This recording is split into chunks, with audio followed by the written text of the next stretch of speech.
is Loyalty Out Loud with Capillary Technologies. My name is Megan Fiorendino, and I am part of the marketing team here at Capillary. Today, we have the honor of having Ben Stirling, Senior Vice President of Rewards Plus, speaking with us today. Ben is part of our Capillary Europe leadership team. So welcome, Ben, and thank you for joining us. Thank you very much for having me. So today we want to discuss the BFSI industry, which is banking, financial services, and insurance. This is the industry that we have seen a lot of movement and interest in when it comes to customer loyalty and customer engagement strategy. Ben, why do you think that is?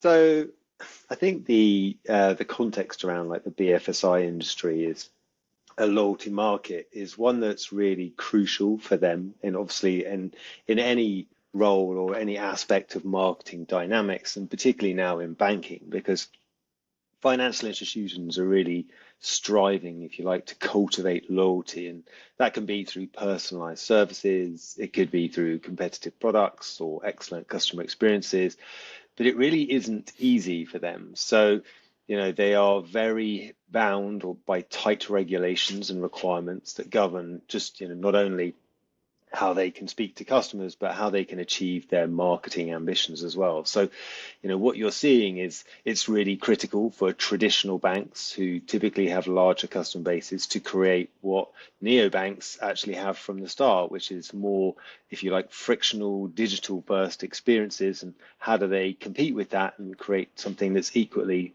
seamless from a consumer perspective and has all the features in real time that they expect now.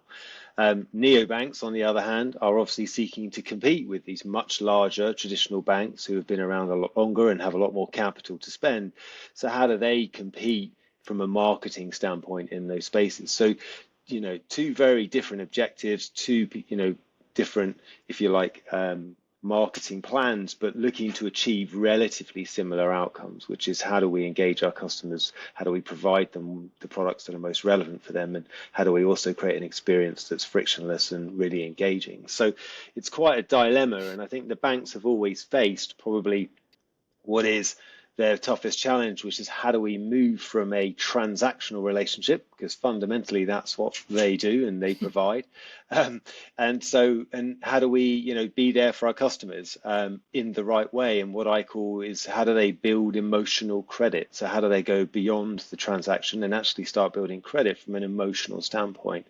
That can be as simple as having more data about your customers and knowing it's their birthday. It can mean just providing good customer experience. So if you think about online banking and app usage, and certainly even in the UK, it's at like 93% of UK customers are using online banking. So it is definitely increasingly important. And the wonder of digital is that you've got an ability to address those consumer needs, to provide that experience in a digital framework, which typically can be more cost efficient and actually provide a more fluid and seamless experience.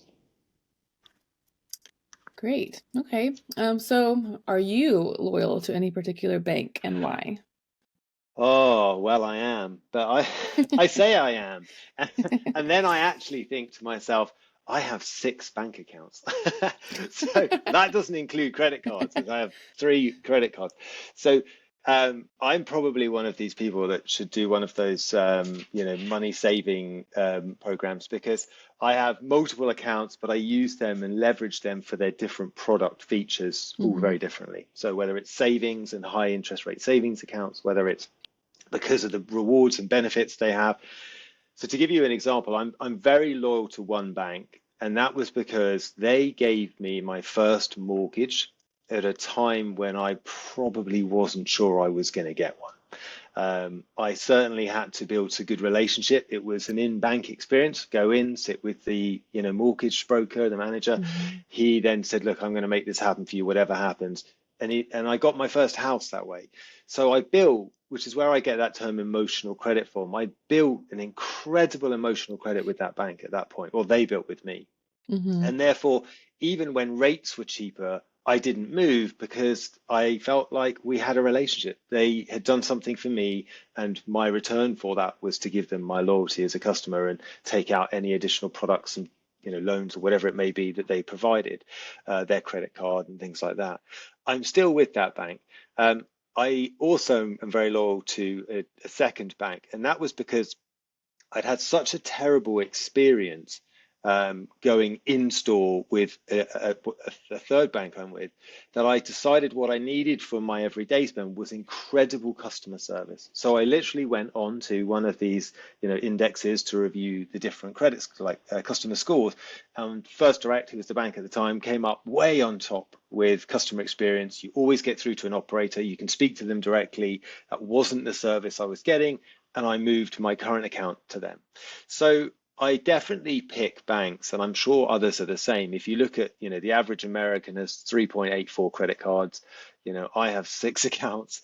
And with the increase of these direct pay cards that are coming out, I think that's an increasing trend. And so I think, when I think about, am I loyal to a bank? It's like, what are the banks providing that is better than their competitors? And it's hard to be good at everything, but you definitely have to try. And I think whether that's the service you're providing, whether that's the rates that you're providing for the products you have, whether that's the reward offering or value that you're providing back to customers outside of transactions, or the products, or even just the communications.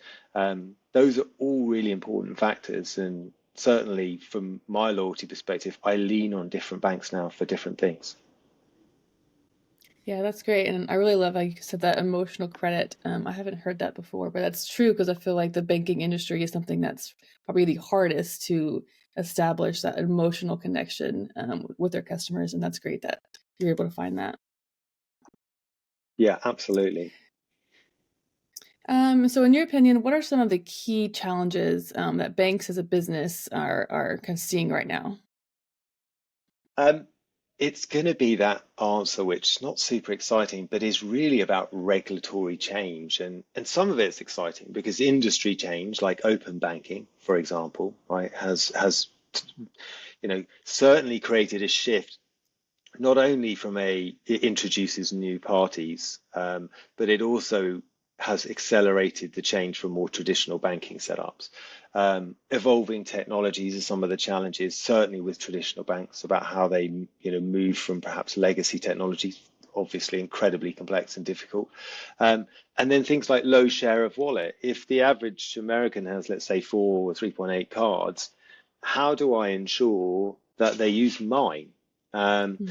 And that goes to my original point, where I think a lot of banks go wrong because what they think is that if I add a loyalty solution and I reward people then for transactions, not to pick on them, but I'm going to use Chase, right? Chase has got this like cash back now on everything you spend. I think it's 1% for your first year.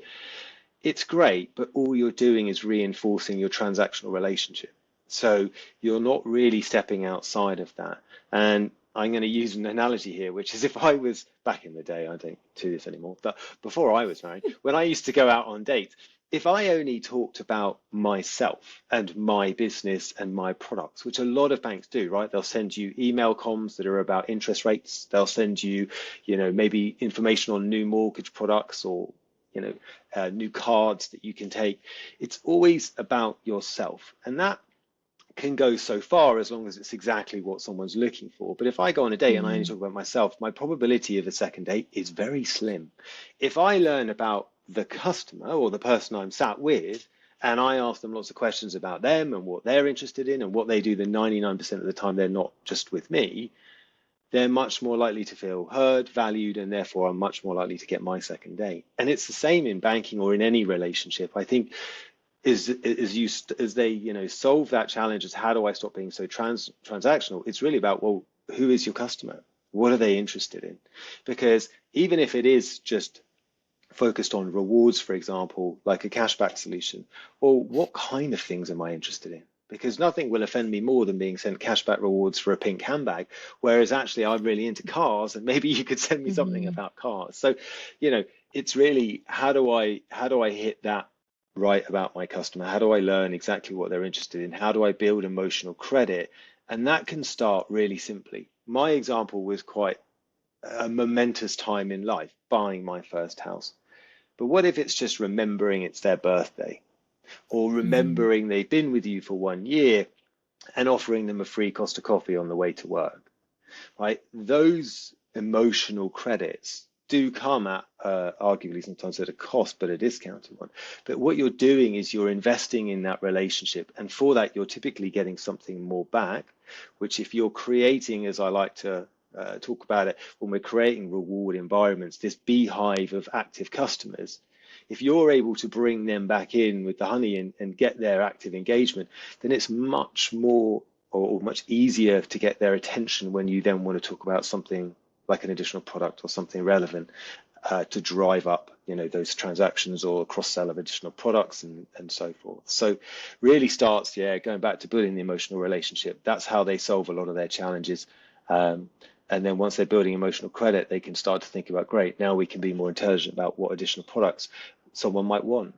Really good example would be if I've bought my first house, it's an amazing time that they know that, because they can now talk to me about maybe additional services, partnerships that they have with wholesale Hmm. suppliers. I need paint. I need things for the garden, because my word, the gardens cost a lot. I didn't realize until I did my first garden and realized how much plants were that then just died.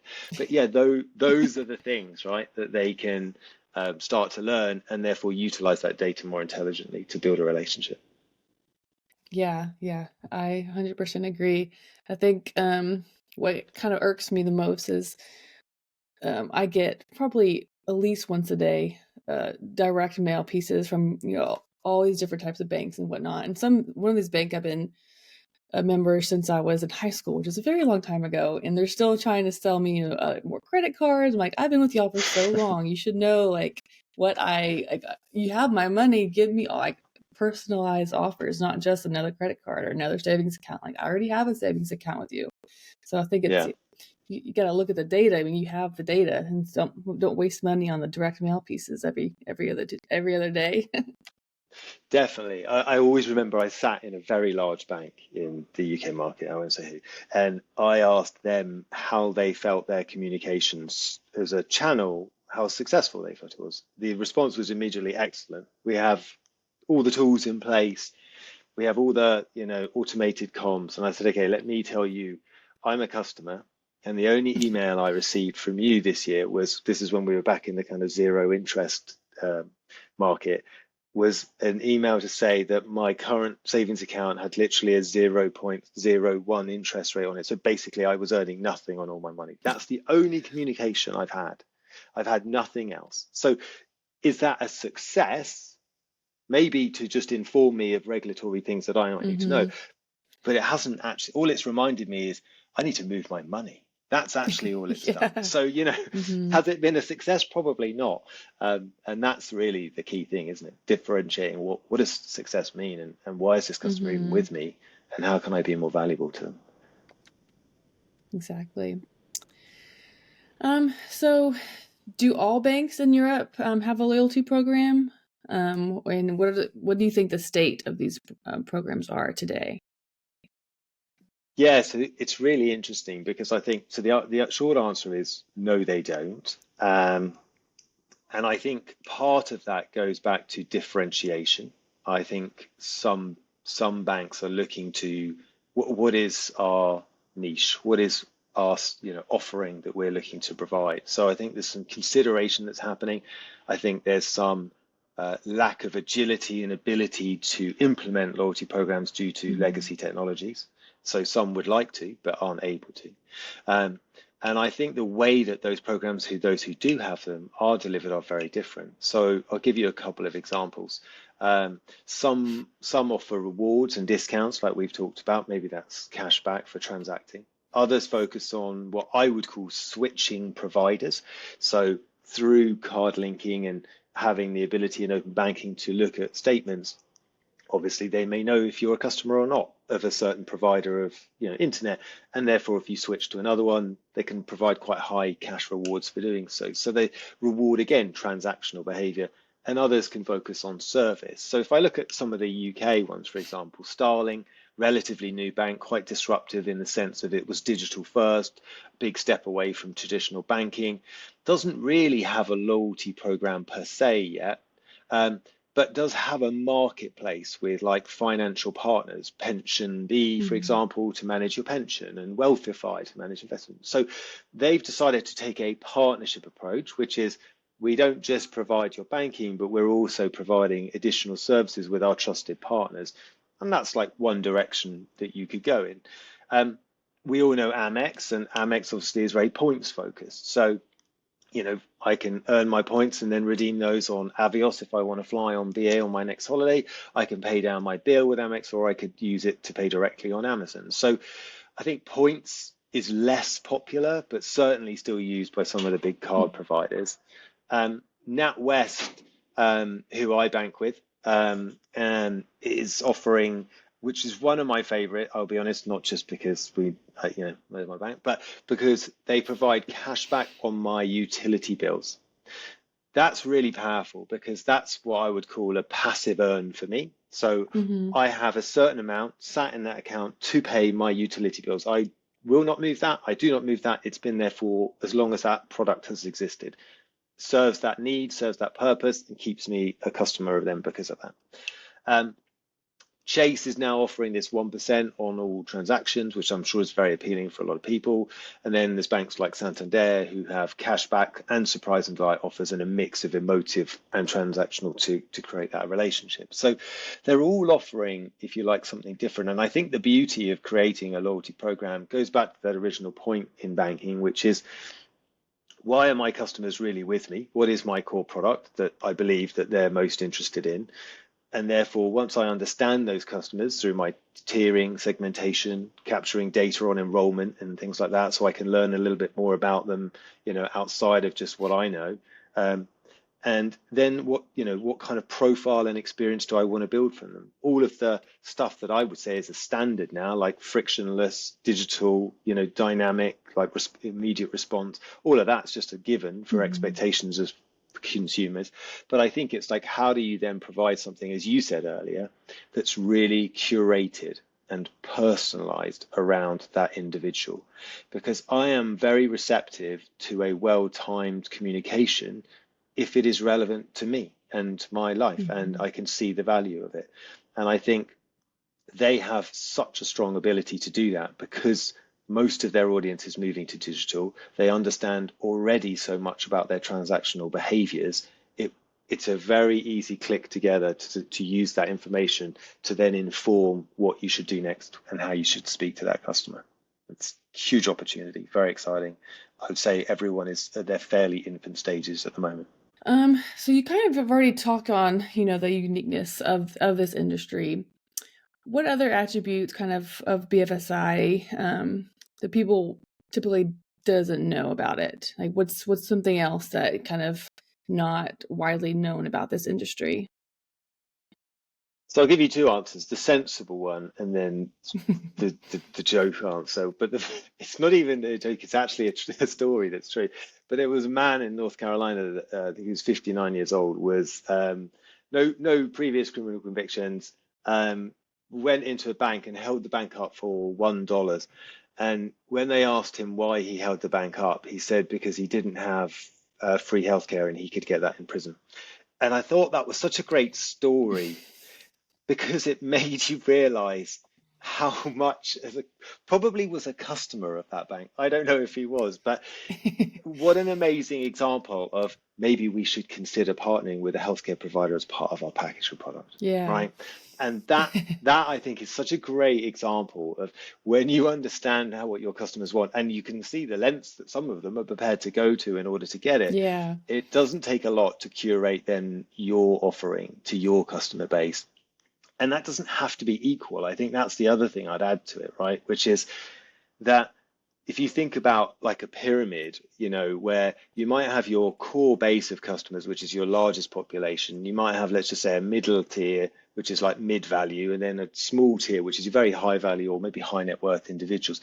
You can treat them all completely differently. And just through that tiering and segmentation and the rewards and the things you talk to them about, the frequency, the channels, having an ability to do that at a kind of tier-based level means you can be really tailored and relevant specifically to those kind of people you're talking about. And I think, what a great example is if this bank had maybe provided some form of healthcare discount, that might have been a different outcome for that poor gentleman. Yeah. But and then I think on a more kind of serious note, what I think some of the unique industry challenges that people don't realize is exactly what we talked about at the start: extensive regulatory framework that governs them, operating with this kind of what I'd call complex web of regulations to ensure a couple of things. Stability, they're a huge part of the stability of economies, right, banking, and to protect their customers. So they have to be seen and are consistently audited in order to ensure that they are providing the right information, the right products, the right services to their customer base. And I think, when you think about that, if you were in retail, for example, you don't have to have, there are certain rules and advertising regulations that you have to comply with. But in banking, it's like that times 10. So when you're really looking at Hmm. loyalty in banks, you need to understand the nuances and the interplay between their business, the regulatory bodies, and ensure that everything from the data is handled correctly, the products, the personalization, the recommendations are all within what is quite an evolving legal guideline. But once you understand that, and once you understand what the if you like, the playground is within that space, huge opportunity, because the enrichment of the data and information they have is unparalleled. Yeah. You brought up neobanks earlier in the conversation. Why do you think the rise in popularity has been as it is today with these type of banks? Yeah, so I think neobanks are definitely reshaping the digital landscape, and their digital-only services have many benefits. I think their convenience is probably one of those, right? But they are facing, I'd say, challenges in gaining trust. I think, in the UK, I mentioned Starling, we've got Revolut, Monzo, and others. And I think that's because for a new, for the younger, I guess, people coming into the market who are learning to have a digital bank as their first bank account, that's probably quite acceptable. But I think for more traditional bankers or people like my mother, the thought of having a Monzo card is definitely not on her agenda. And I don't think that would be something she would even want to consider. So there's definitely a market which they have. And Hmm. I think, the rise is rapid, but how do they then expand upon just new customers coming up and into their sphere and expand and capture some of that? If you look at the size of banking today, it's still held by the total number of customers by the big traditional banks. They still have more customers. So how do they access that, and how do they convince those customers that they should actually move and join this kind of digital first technology and solution?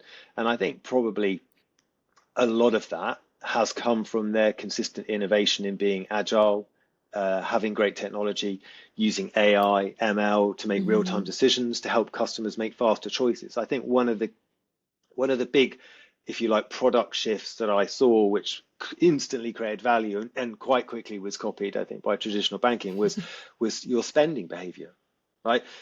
I mean, the thought that I used to have to sit and look through a statement to understand where all my money had gone each month, where now I can do one click and it does like an auto analysis of my spend, is an incredibly powerful product feature in banking, which is then very appealing to a lot of people, particularly if we're in an environment at the moment where, the cost of living has gone up and energy crisis and all the rest. So definitely, I think in their, the rise for them is in their technology, is in their speed of Hmm. execution, their ability to use and innovate and be quite agile. They also have the benefit of low operational costs, because they're focused on digital first. They don't have these wonderful big historical buildings that they support, which even sadly a lot of those traditional banks are now letting go of, but they don't have that Hmm. infrastructure. They don't have to support all of that. And in theory, that means they can provide more competitive rates. Now, whether they utilize those competitive rates for core products like loans or interest rates is maybe arguable, but actually I think probably what they can also use it for is exactly what we talked about, is the offers, is the slightly more curated, personalized experience and reward that they could then provide a customer with. Because they have got those cost benefits, they do have that ability to do something a little bit extra.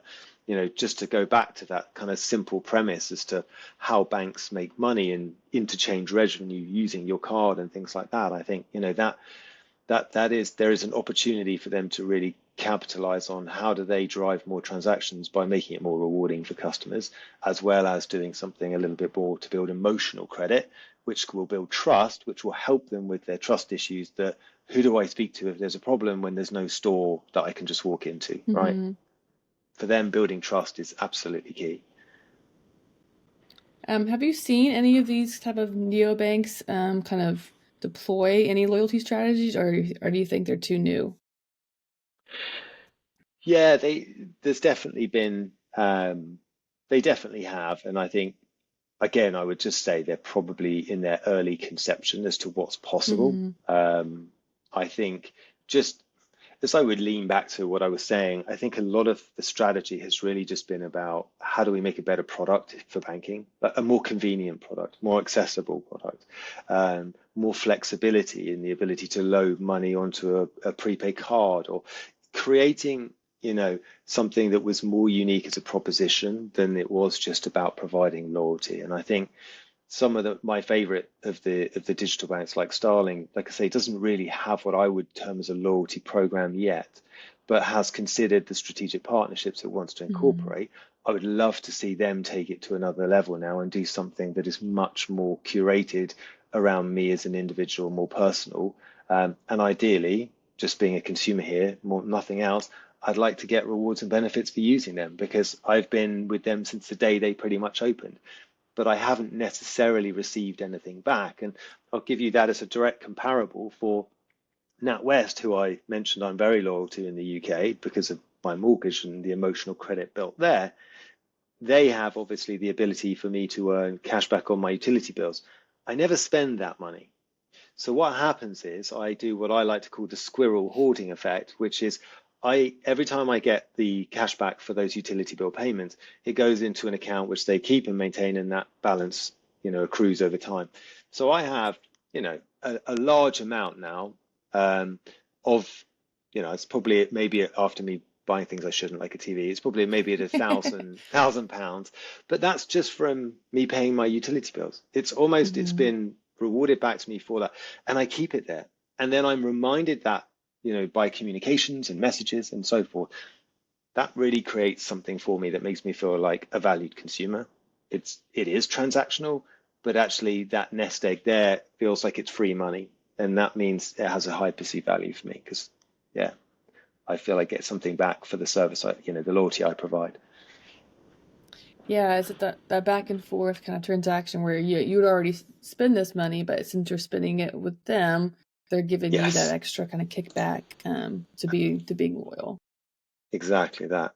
So switching gears a little bit, so card link offers are kind of the backbone of any BFSI loyalty program. Can you tell us kind of why and what more brands can do with that?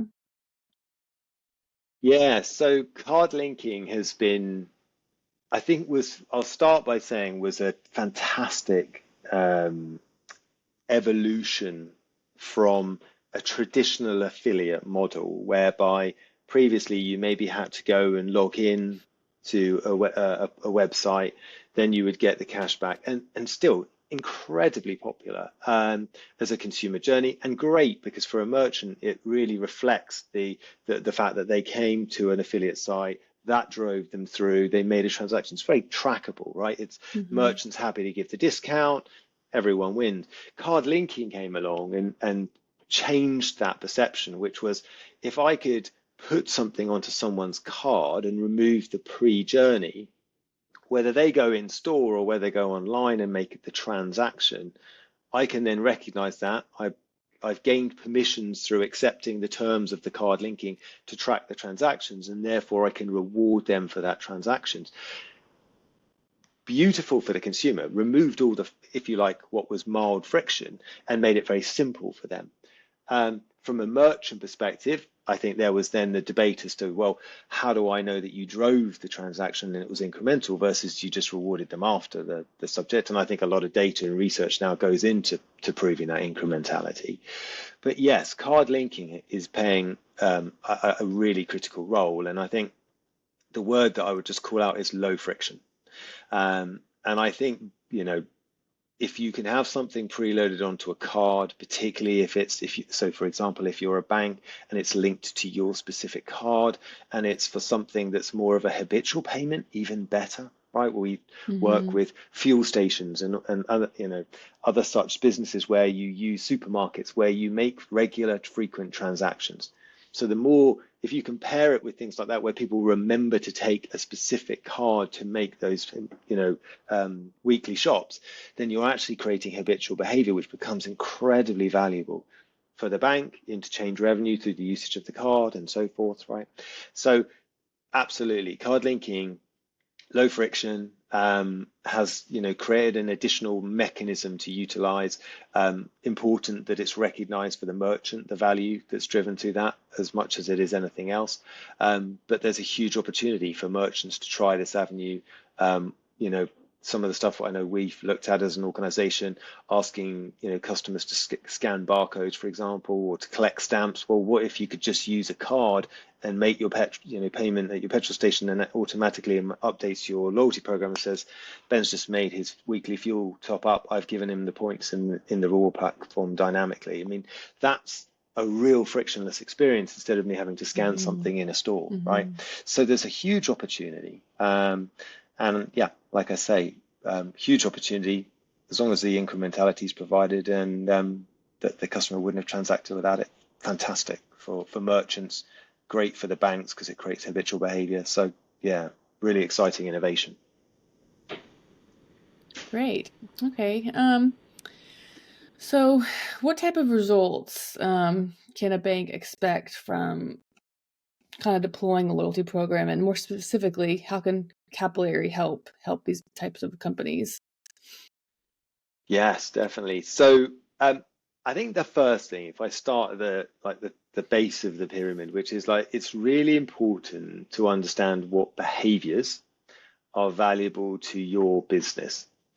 I can't tell you how many meetings I've had where people say, I want to grow engagement. And it's like, okay, why is engagement valuable for you? Now, it may be obvious if they're in retail, but you have to go through that process, right? Well, if engagement means that I get more people opening emails, which means more people then click from my emails into my application, which means I then get them to buy additional products.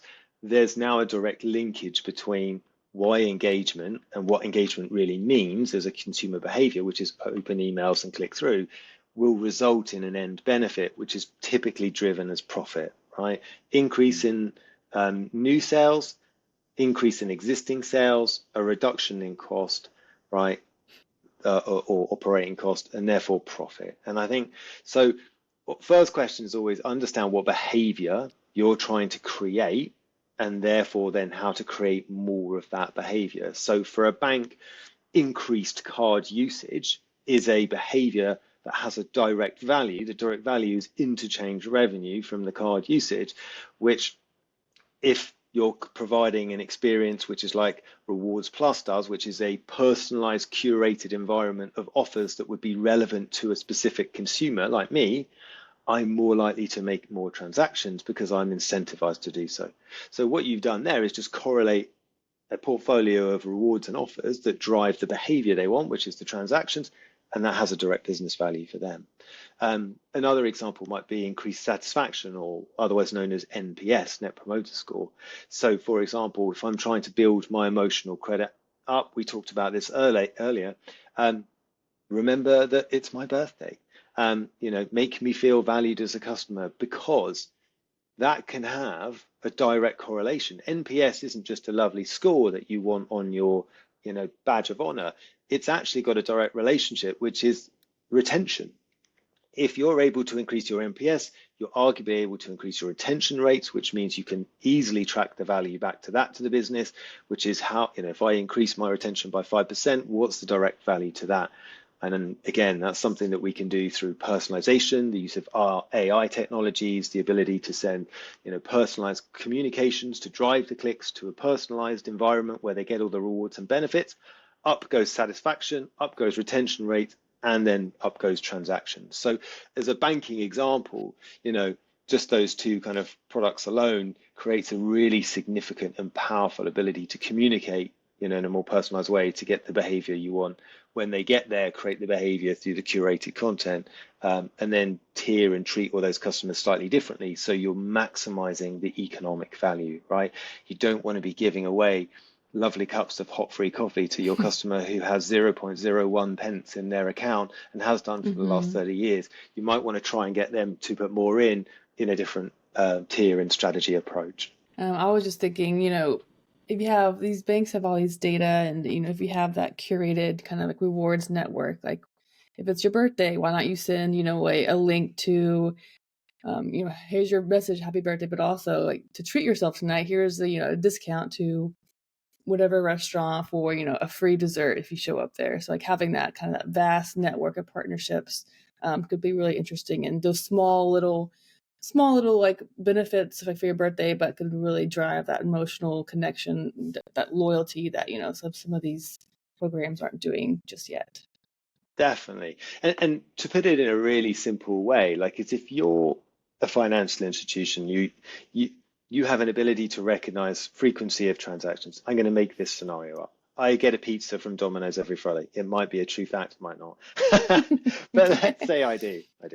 And then if that behavior is already there, but actually you want me to do it on a Wednesday, then if within our program we can create a gamified experience which says, hey Ben, on a Wednesdays we do spin the wheel Wednesday, where you can come in, spin the lucky wheel, and you have a chance to win a 2-for-1 pizzas on a Wednesday night.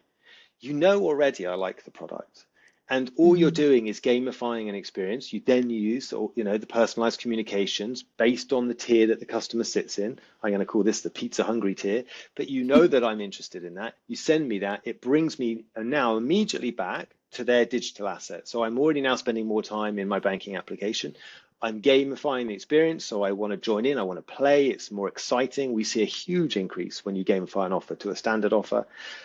And then let's say I win. Now you've just promoted an additional transaction. You may even have, obviously that pre-agreed with Domino's Pizza, and therefore it's all part of the process and the offering for the consumer. So there's a really, if you like, I want to say simple but powerful techniques you can apply to create more of the behavior you want, just through that kind of combination of, utilizing personalized communications, creating an experience for the right segment when they land there, and then deciding what it is you want them to do when they're there and piecing those together.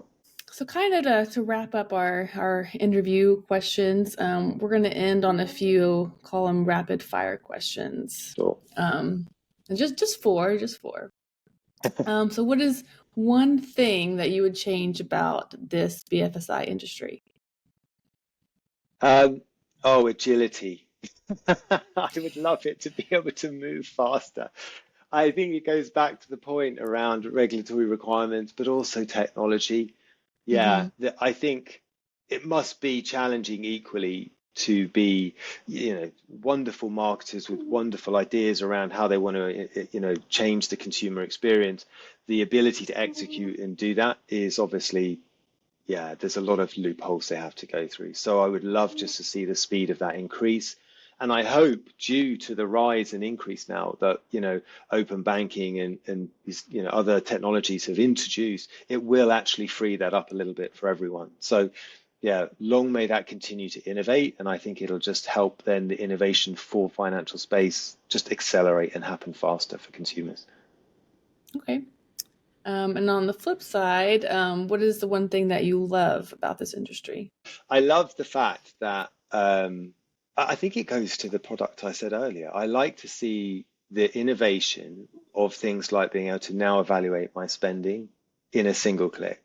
I think the more we can inform consumers of demystifying what has always been a complex subject most people, including my mother the other day, who I now need to go and sit with, shy away from understanding the information around their accounts, their investments, because of complexity.